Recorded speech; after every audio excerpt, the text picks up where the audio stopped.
Swaddy Cup. So, little episode for this week. Just on my last night here in Bangkok after being in Chiang Mai for 10 days. Just a little short rundown of some things you need to remember when coming to Thailand. It's only a 10-12 minute video, so not a big one this week, but next week's going to be a very special one, so be ready for that. There's a bit of editing needing to be done, so yeah, done a small episode yesterday, and hope you enjoy it, guys. Please do the like, follow, subscribe stuff, and yeah, peace. Swaddy Cup. Swaddy Cup. All right, another Think Pink podcast. This time, sitting here in Chiang Mai with this fucking amazing view outside my room. This is what I've got to look at every day. The camera does not do it justice. You can sort of see along here like the mountain ranges and stuff, but because of the screen focusing on my face, it's hard to see just how stunning this view is, hey? So this is our second to last day here. We got the boys fighting tonight. I just want to do a little one to go over what it's been like being here this trip, what it's like for first timers coming here, and the things which I speak about a lot, but seems that people still aren't listening. So, first things first, you don't need to change money before you come over. Get money here. My suggestion is always bring cash and change it. You'll get the best exchange rates. The other thing is you can get cheaper SIM cards at 7-Elevens, but just to make sure that you've got contact with people, I walk straight out of immigration in Bangkok and get a SIM card. They put it in your phone, they set it all up, ready to go. It's ready to go for all your internet and stuff like that, but you don't get much call credits. So you just got to add some call credits into that as well. You can do that at a 7-Eleven or whatnot. It's pretty easy. There's actually little machines that do it out the front of 7-Elevens. It's pretty easy. Put your phone number in, add some money, pops up onto your phone. So when it comes to the training bit, I've noticed I've had guys, getting sick. All the usual stuff that I talk about. Trying to go too hard is probably the biggest problem I find. People get over here and they're trying to smash it from day one, which can be okay, but you need to rest.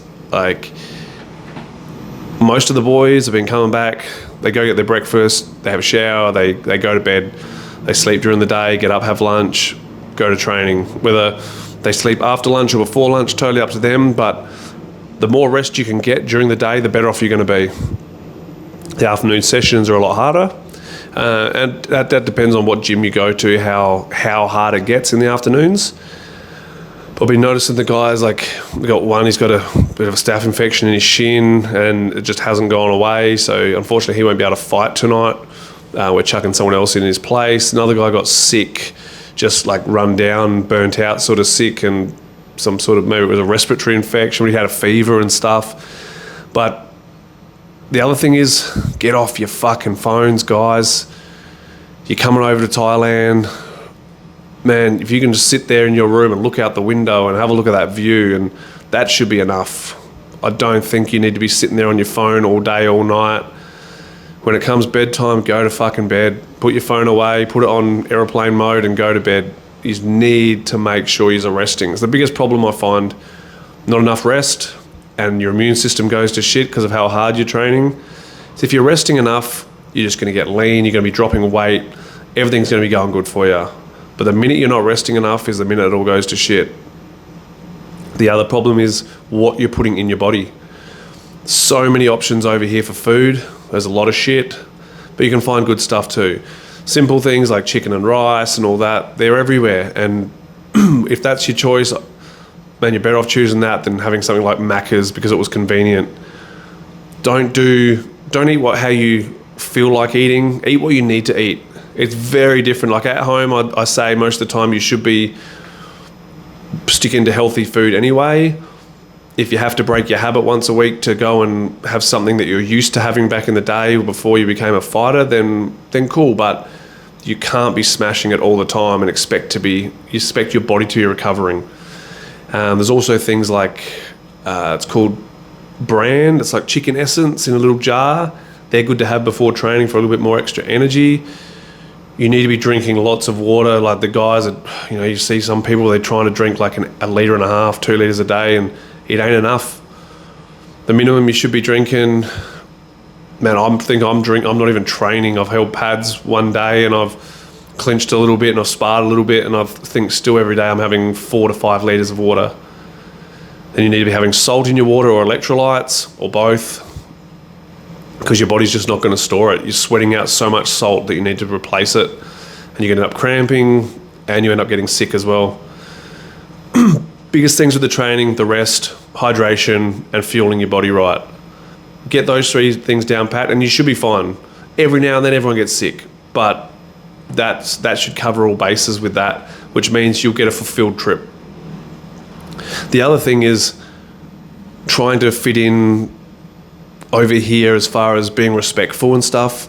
Very easy to upset the tyres, disrespect the tyres. Generally they won't show anything to your face, but it's not nice to disrespect people in their own country, and to do so it's pretty shit. So things like pointing your feet to say, to point at something using your feet, a big no-no. Touching kids on the head, big no-no. Walking in front of elderly people who are sitting down or whatever and not ducking your head to sort of go past them. Wearing shoes inside. Just being loud and obnoxious in like shopping centres and in restaurants and stuff. Look at what the Thais are doing. Look at how the Thais are acting. This is the best way to learn how to fit in. Look how they're acting and do the same thing.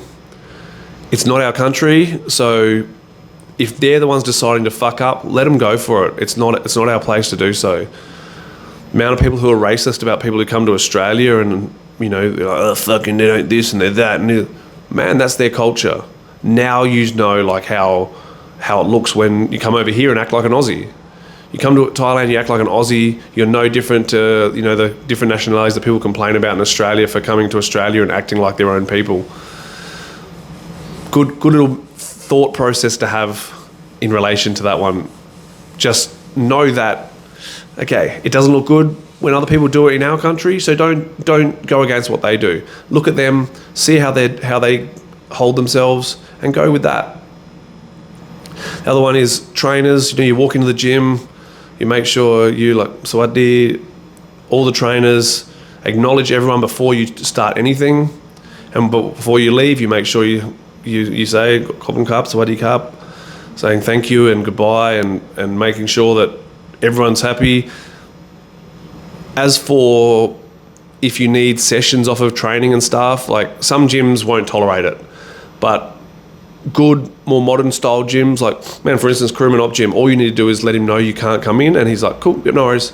Just give him a call, or give your trainer, whoever's training you, a message saying, look, I'm feeling sick today, can I just have the day off? Or I'm just really exhausted, can I have the session off? Or even rock into the gym in the morning and just have a chat with them and say, look, I'm really feeling burnt out. Not through laziness, but through legit burnout. That's the only time you need to do it. You don't need to have time off because just felt like it. If you're a fighter, train. But if you need to have a day off, have those days off. And you don't be like, oh, fuck, what if they think I'm being lazy? Man, if you've got a clear conscience, do it. If you've got a clear conscience and you're having the time off because you need it, man, what are you worried about? They're going to believe you if you believe you. But if you go up to them going, I was wondering if I can have a session off because I'm just not feeling good, they're going to, this guy's full of shit. He's making it up. You're not owning your words, so why are they gonna think you're speaking truth to them? I want everyone to get active on this one and comment what they believe, or they'd like to hear me talk about as well, because I will do a part 2 to this one, and I'll go through the questions in the comments, and I'll do another part to this. Might even end up being a separate little series, like the Muay Thai Saved My Life is now part of the Think Pink podcast. But maybe these trivial Thailand ones can be another one as well. So yeah, get into the comments, guys. If you haven't already liked and subscribed, please do so. Really trying to grow this thing, and we're getting there. We're getting to the point where almost have like an online shop and stuff on my YouTube, which will be cool. Can sell some of my merch and stuff, and then I'll make some Think Pink merch as well. But yeah, if you can please support, share my stuff, that'd be great. Really want to try and grow this and get some knowledge out there. You know, not everyone agrees with what I'm saying, but if this vibes with you, please be part of it. Thanks, guys, and we'll see you next week. Khop kun khap.